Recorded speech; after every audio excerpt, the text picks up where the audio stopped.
Assalamualaikum warahmatullahi wabarakatuh. Perkenalkan, nama saya Aditya Banafi dari Fakultas Biologi Universitas Nasional. Pada kesempatan kali ini, saya akan menjelaskan tentang korelasi antara retikulum endoplasma, badan Golgi, lisosom, peroksisom, dan glioksisom. Struktur retikulum endoplasma. Retikulum endoplasma adalah sebuah organel sel yang berbentuk anyaman membran yang rumit seperti jala.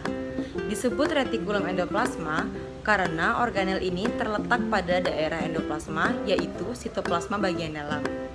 Struktur dari retikulum endoplasma secara kimiawi mengandung 60 hingga 70% protein serta 30 hingga 40% fosfolipid.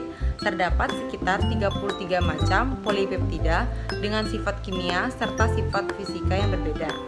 Retikulum endoplasma dibedakan menjadi dua retikulum, yaitu retikulum kasar dan retikulum halus. Retikulum endoplasma kasar merupakan membran retikulum endoplasma yang berhadapan dengan sitoplasma yang ditempeli ribosom sehingga terlihat berbintil-bintil. Sedangkan retikulum endoplasma halus merupakan retikulum endoplasma yang tidak ditempeli oleh ribosom. Fungsi dari retikulum endoplasma kasar. Retikulum endoplasma kasar memiliki beberapa fungsi untuk kelangsungan hidup suatu sel. Fungsi tersebut seperti untuk mensintesa protein yang hendak disekresi. Kemudian berfungsi juga untuk mensintesa glikogen atau polisakarida, untuk melakukan glikolisasi protein tertentu yang telah disintesa, serta berfungsi untuk melakukan sintesa lemak. Fungsi dari retikulum endoplasma halus. Untuk retikulum endoplasma halus memiliki beberapa fungsi seperti halnya retikulum endoplasma kasar. Beberapa fungsi tersebut seperti untuk mensintesa protein yang tidak lagi disekresi, untuk melakukan proses sintesa steroid yang ada pada kelenjar buntu, untuk melakukan proses metabolisme serta transport lemak dan zat yang larut pada lemak. Kemudian, retikulum endoplasma halus juga memiliki fungsi untuk melakukan proses metabolisme glikogen.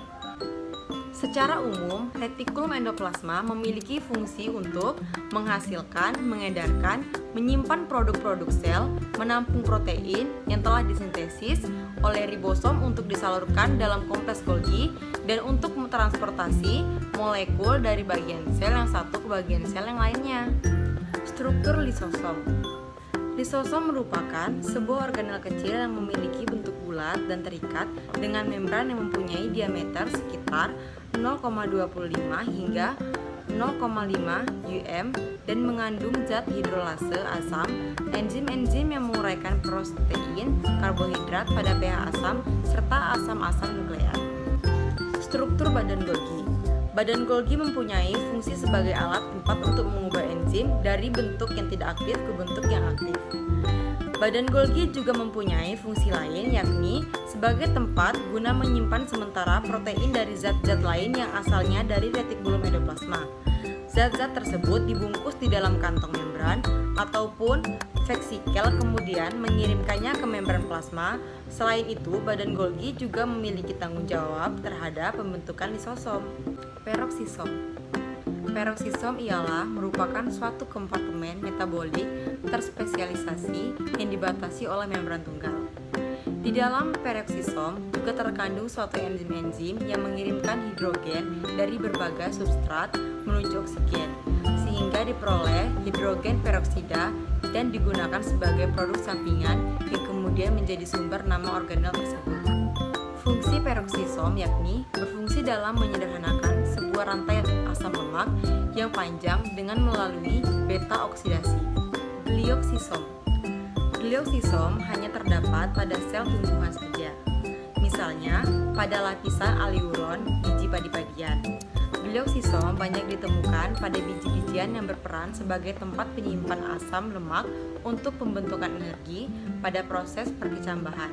Nah, setelah kalian menyaksikan video singkat dari saya tadi, dapat kita simpulkan bahwa kelima organel yang sudah saya jelaskan tadi saling memiliki fungsi yang berkaitan satu sama lain, sehingga fungsi masing-masing sel dapat berjalan dengan lancar.